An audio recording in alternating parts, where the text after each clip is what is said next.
ሻንጣ 11 ኪሎ ነበረች እቺ በፕሌን ይዘናት የምንመጣው ማለት ነው። 1 ኪሎ ቀንሽ ተባልኩኝ። እዛው ጋር የሆነ ለልጅ ያስኩት ከበድ ያለ ከረሜላ ነገር ነበር። እሱን ጣልኩኝ፣ የሆነ ነገር ጣልኩኝ ምናምን።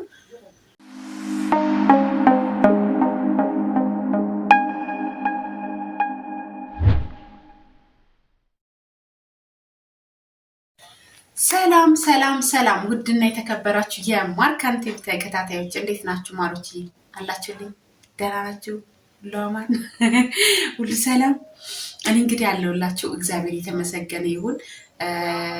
የሀገር ቤት ኑሮ እንዴት አድርጎሻል አላችሁኝ። እንግዲህ ያው ፋ ያልኩላችሁ ነው። እናንተም ደግሞ እግዚአብሔር ያሰባችሁትን ያቀዳችሁትን ነገር አሳክቶ በሰላም ወደ ሀገራችሁ ያግባችሁ ላለው ዛሬ እንግዲህ አንድ ሀሳብ ይዤ ወደ እናንተ መጥቻለሁ። ያው ወደ ሀገር ስደት ላይ ሆናችሁ ወደ ሀገር መግባት ስትፈልጉ ብዙ ከሰው የምንጠይቃቸው ኢንፎርሜሽኖች አሉ፣ በተለይ ደግሞ ከመጣ ሰው። ስለዚህ እኔ ደግሞ ያንን አስመልክቼ አንዳንድ እኔ ጋር የደረሱብኝን ወይም የሆነውን ነገር አንዳንድ ነገሮች ኢንፎርሜሽን አቀብያቸዋለሁ ማለት ነው።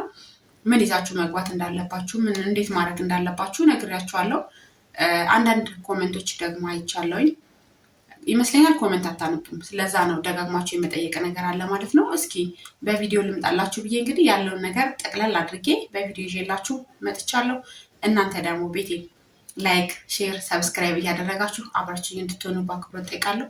ጋይስ ጉዞ ወደ 20 ሺህ ሰብስክራይብ በጣም ቆሟል። ሰብስክራይብ እያደረጋችሁ አበረታቱ እና እንግዲህ የመጣሁበት ዋነኛ ሀሳብ ለእናንተ ይጠቅማችኋል ብዬ ባሰብኩት ነገር ነው የምመጣው ማለት ነው። ከዚህ በፊት ነግሬያችኋለሁ ምን ያህል ስልክ ይዛችሁ ምን ያህል ታብሌት ይዛችሁ መግባት እንዳለባችሁ። ነገር ግን የታብሌቱ ነገር ተደጋጋሚ እየተጠየቅኩኝ ነው። 2 ታብሌት 3 ታብሌት ይዞ መግባት ይቻላል ወይ? በጨርቅ ጠቅልሉት። በጨርቅ ጠቅልላችሁ በአንድ ላይ አታድርጉት። በተለያየ ሻንጣ አርግታችሁ መምጣት ትችላላችሁ። ኤርፖርት ላይ ብዙ ፍተሻ የለም። በጣም የሚፈተሹት ነጋዴዎች ናቸው እንጂ እኛ ቅመሞች እናስታውቃለን እና ብዙም እኛ ላይ የሚያተኩሩት ነገር የላቸውም ለማለት ያህል ነው። ስለዚህ 2 ብትይዙ ከ2 በላይ ባትይዙ የተመረጠ ነው። በቃ 2 ከያዛችሁ በተለያየ ሻንጣ በጨርቅ በስርዓት ሽክፍ አርግታችሁ ከልብሳችሁ ከስር ከታችሁ ይዛችሁ መምጣት ትችላላችሁ። እንዲሁም ደግሞ የእጅ ቦርሳ ትልቅ ነው ወይ የሚቻለው? ምን ያህል ኪሎ ይቻላል የሚል ጥያቄ በጣም በተደጋጋሚ ይቻለው። የእጅ ቦርሳ ማለት 10 ኪሎ ይዘን የምንመጣው አለ።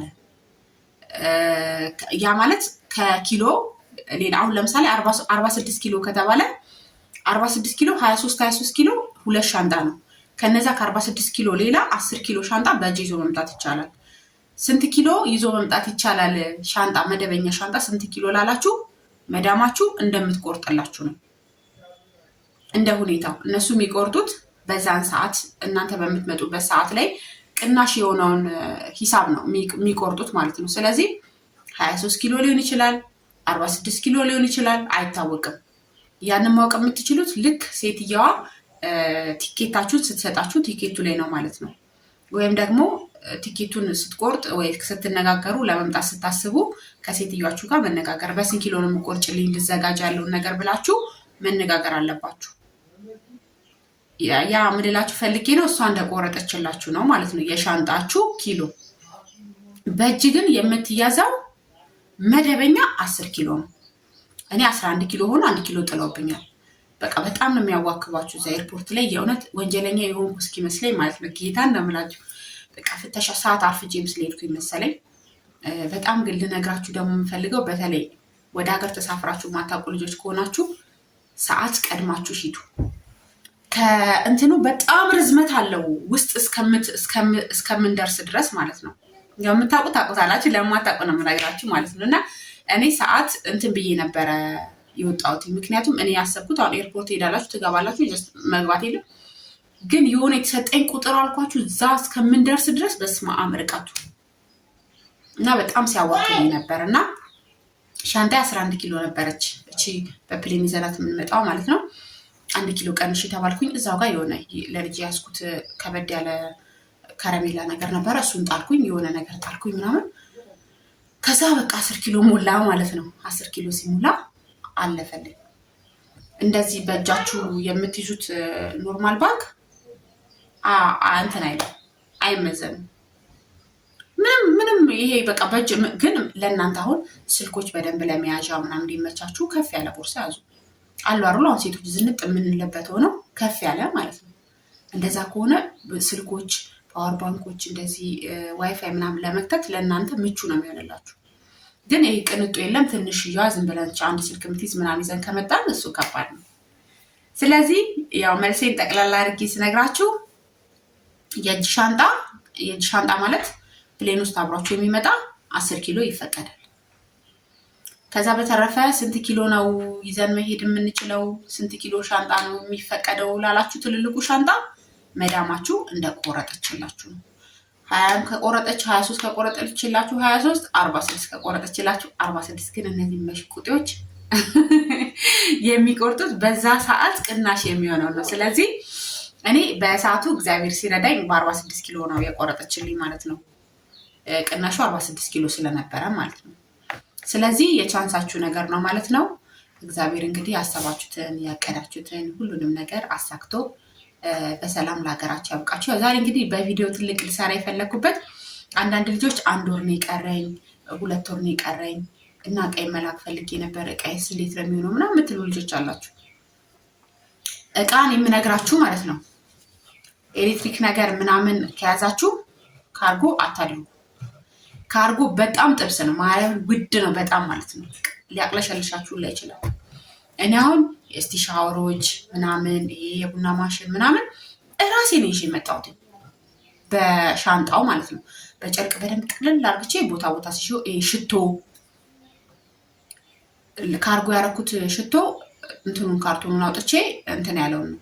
ግን ካርቶን አወጣችሁ ካርቶን ኖረ ምናምን ካርቶኑ ለሂሳብ ይቀላችኋል ቶሎ አዲስ መሆኑን እንጂ ካርቶኑን ቢወጣም እንደዚህ በደንብ አይተው ብራንዱን አይተው ኦሪጂናል ነው ምናምን የሚለውን አይተው ነው ካልኩሌት ሂሳብ የሚያደርጉባችሁ ማለት ነው። ስለዚህ በእጃችሁ ግን ይዛችሁ ከመጣችሁ ይቀንስላችኋል። ለምን እዛ ካርጎ ቦታ ላይ ማሽን ነገሮች ምናምን በጣም ጥብስ ናቸው፣ ውድ ናቸው። ስለዚህ እንደዛ አይነት ነገሮች ካመጣችሁ የስቲ ሻወር ሴራሚክ ምናምን የምናመጣ ልጆች አለ። እነሱ አይነት ነገር ካመጣችሁ እራሳችሁ በምታመጡት ሻንጣ በደንብ ጥቅልል አርግታችሁ ቦታ ሲይዛችሁ ከላይ ልብሳችሁ እንድልድል አርግታችሁ ፎ አርግታችሁ ይዛችሁ ነው እላችኋለሁ። በደንብ ደግሞ የምነግራችሁ ማለት ነው። አንድ ሀገር ገብቻለሁ ብዬ ልበት ረፍ ማርያም ሲሪየስ ነው ነግራችሁ። በደንብ ነው የምነግራችሁ ማለት ነው። ኤርፖርት ሞጫው ላይ ማለት ነው። ሞጫው ላይ ሳቢ የሚፈልጉ ፈታሾች አሉ። ዝም ብለው የተቀመጡ በራሳቸው የሚፈትሹ ሰዎች ማለት ነው። ከውስጥ አልፋችሁ ምን ብላችሁ ወታችሁ ምንም የማይመለከተው ያው ፍሬሽ ስንሆን ያውቃሉ። በነገራችን ላይ ማን ፍሬሽ ነው ማን መደበኛ አንደኛ መጪ ነው ማን ሁለተኛ ገቢ ነው የሚለውን ያውቁታል። እና ኑኑ ምናምን ብለው ይጣራሉ። ዝም ብለሽ ጥሹ ወደ ውጪ ማለት ነው። እንዳትይ ውጭባቸው እንጂ ወደ እነሱ እንዳትሄዱ።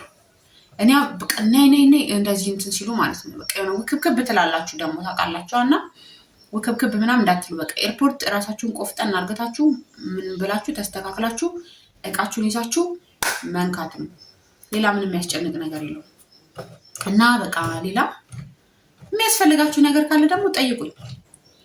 እኔ የሆንኩትን እና እኔ ጋር የደረሰ ነገር ከሆነ ነግራችኋለሁ። ፈጠራ ሳይሆን የሆነ ነገር ነው የምነግራችሁ። እና ዋነኛ ሻንጣ መዳማችሁን ጠይቋት ስንት ኪሎ እንደምቆርጥላችሁ። ሁለተኛ የእጅ ሻንጣ 10 ኪሎ ይፈቀዳል።